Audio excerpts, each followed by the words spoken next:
street is deserted. And then midnight. Midnight, the socialist club meeting ends. The members, mainly Jewish men, gradually begin to leave the club in little groups or alone. Let's place Liz Stride's murder on the timeline, Watson. So...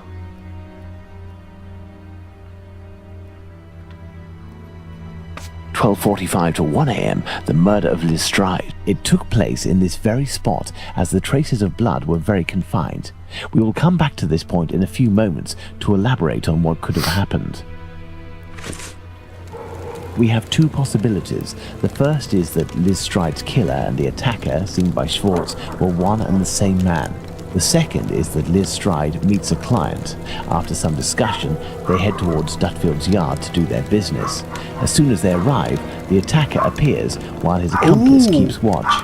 Schwartz's arrival dissuades the two men from lingering. They leave the area and leave Liz Stride in a tense state, but glad to have kept her client.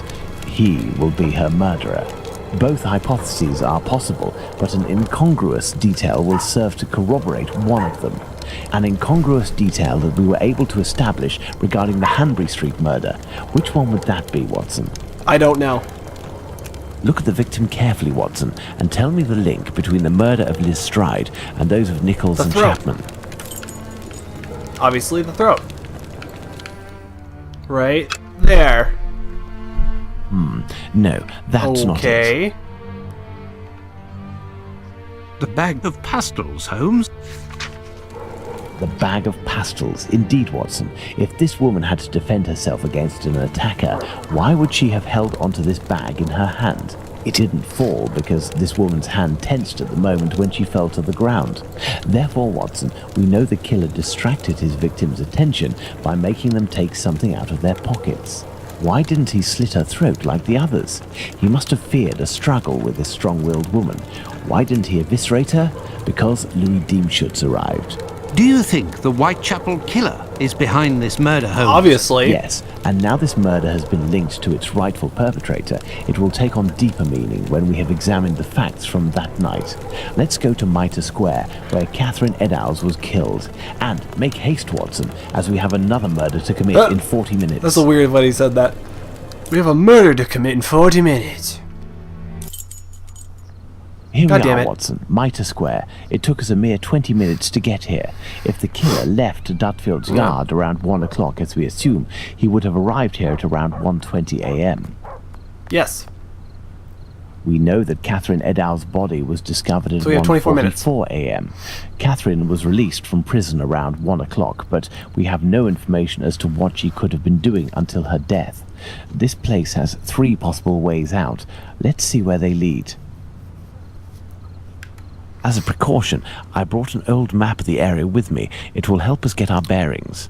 Let's hurry, Holmes. This neighborhood makes me ill at ease. Got that right. Okay, so where the fuck are we? What am I looking for? Okay, so we're looking for Mitre Square, so we gotta go down, and then we'll make a right, and then down. Got it.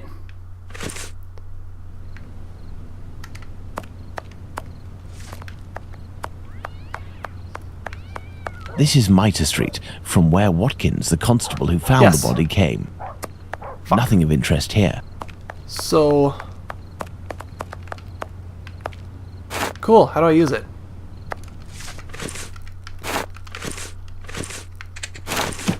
Take the lantern, Watson. Why do we have Dr. Watson can hold it? Wait, alleyway? Perhaps? I mean, This dark and narrow passage leads to James- St. James's Place. St. James's Place. Watson. Or Sherlock. St. James's Place. Church Passage. It must be opposite the Imperial Club at 16 to 17 Duke Street. Let's go to the end of this lane, Why is that- Watson. I don't even hear a running animation. Some serious shit's happening, yo. Lipsky! Hello, you must be Abraham Solomonovich, am I right? Yes, doing that's here? me. But I know you. You brought a lad to my place to take care of a cat, and I loaned you my mask. That's me. May I present? Dr. Watson, of course. Delighted. And you? I have known for a few days that you are a detective by the name of Sherlock Holmes. Is that so? You don't miss a thing, do you? It was the children who gave me away. Am I right? They didn't want to, but I gained their confidence by offering them a small comb and half a cake. They made a good deal out of it, so I don't blame them. However, I must request, as a personal favor, that you do not reveal my identity. You have my word. Curiosity is just killing me, as you may have guessed. Would it be breaking an oath to confide in me the nature of the investigation that you are leading? Sure, why not?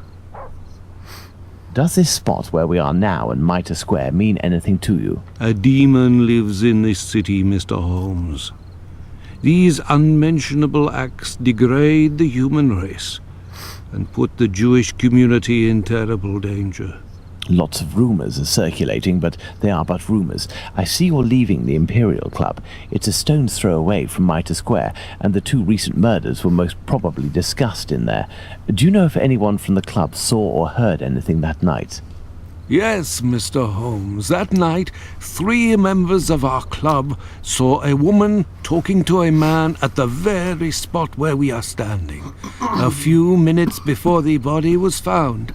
At the end of this passage. Fantastic, Holmes. Calm yourself, Watson. There is nothing at the moment to suggest it was the victim. Can we meet these members? I am afraid that won't be possible. As soon as the police heard the evidence of these men, they were sworn to silence. I understand. But you are working for the good, and I must tell you what I know. One of the 3 men, my friend Joseph, left that night with 2 other members of the Imperial Club, Harry and another Joseph. It was around 1:35 a.m., perhaps a bit earlier, when Joseph, not my friend, but the other, the Aldgate butcher, exited. He saw a man and a woman in discussion at this very spot where we are. These men must have been about 16 feet away from the couple. That's about right. So Joseph, the butcher, said to the other 2, while pointing at the couple, "Look, I don't like going home alone when I see this kind of people here." My friend Joseph looked at them without noticing anything strange and didn't understand what he meant. They had the look of 2 rather unkempt people, but no more than that.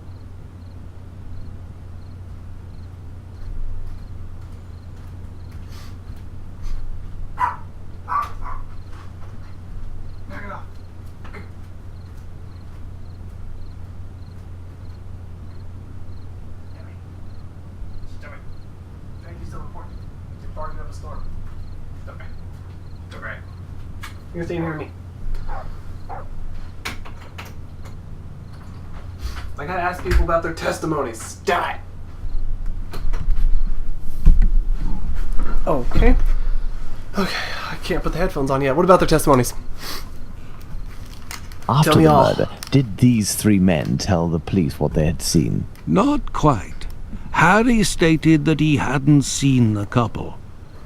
As for Joseph, the butcher, even though he was the one who commented on them and pointed them out, said that he couldn't remember anything except that the man was about 3 inches taller than the woman, who was 5 feet tall, Okay. no more.